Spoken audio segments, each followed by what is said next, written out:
దేవుని నామానికి మహిమ కలుగును గాక. అందరూ బాగున్నారండి? ఉదయకాలం మీరు ప్రార్థన చేసుకున్నారా? లేచిందే మీరు ప్రార్థన చేసుకొని మీ అందరి కొరకు మేము ప్రార్థన చేస్తున్నాం. మీరు ఆరోగ్యంగా ఆత్మీయంగా ఉండాలని. కాబట్టి ఈరోజు దేవుని వాగ్దానం చూద్దాం. కీర్తనలు 18వ కీర్తనలు 32వ వచనం.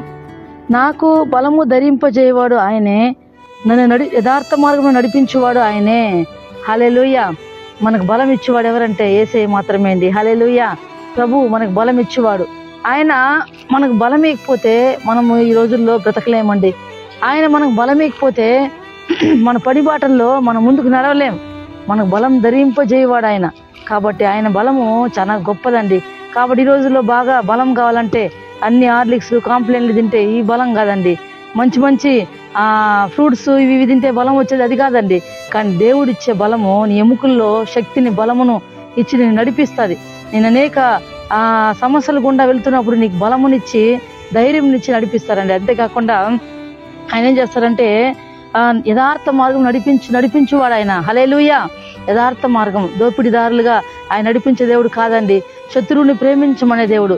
అంతేకాకుండా మన జీవితంలో యథార్థంగా అబద్ధాలు చెప్పడం కానీ, నిందలు వేయడం కానీ, కోపము, క్రోధము, అసూయ, కుట్ర ఇవన్నీ మనలో రానియకుండా యథార్థ మార్గంగా మనం ఏం చేయాలంటే ప్రవర్తించేటట్టుగా దేవుడు మనం నడిపిస్తారండి. హల్లెలూయా. ఒకవేళ ఎవరిని బిడ్డ యథార్థముగా లేదేమో ఈ రోజు నుంచి యథార్థంగా బ్రతకండి. దేవుడి నీకు బలము, దేవుడి నీకు ఆశ్రయము, దేవుడి నీకు సర్వము, సమస్తం ఆయనే.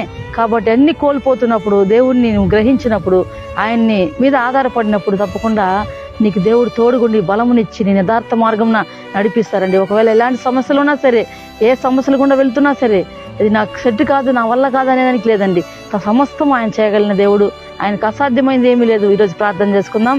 తండ్రి నీకు వందనాలు వేసే స్తోత్రాలైనా ఈరోజు ఎంతో మంది వాగ్దానం వింటున్నారు ప్రభు. వాళ్ళ జీవితాల్లో ఎంతో మంది బలము లేక క్షీణించిపోయిన వాళ్ళు ఉన్నారయ్యా. వారికి బలముని దయచేయండి, యథార్థ మార్గం నడిపించండి. ఎందరైతే నా ప్రభు అనారోగ్యంతో ఉన్నారో, వేదలో బాధలో ఉన్నారో స్వస్థపరచండి, విడుదల ఇవ్వండి నా తండ్రి. ఇదిగో నీ నమ్మని వారిని అయా నీ ప్రేమ ఏంటో తెలియచేయండి ప్రభా. ప్రతి ఒక్కరిని బలపరచను. ఎంతో మంది నా ప్రభా తండ్రి నైనా హాస్పిటల్ సిరీస్లో ఉన్నారయ్యా, స్వస్థపరచండి, లేవనెత్తాను అయినా. గర్భఫలాన్ని దయచేయన తండ్రి. వివాహం కాని బిడ్డలకు వివాహం జరిగించిన ఆయన. ఈరోజు బర్త్డే మ్యారేజ్ చేసుకున్న ప్రతి బిడ్డలు దీవించమని యేసు నామములో ప్రార్థన చేస్తున్నాం తండ్రి.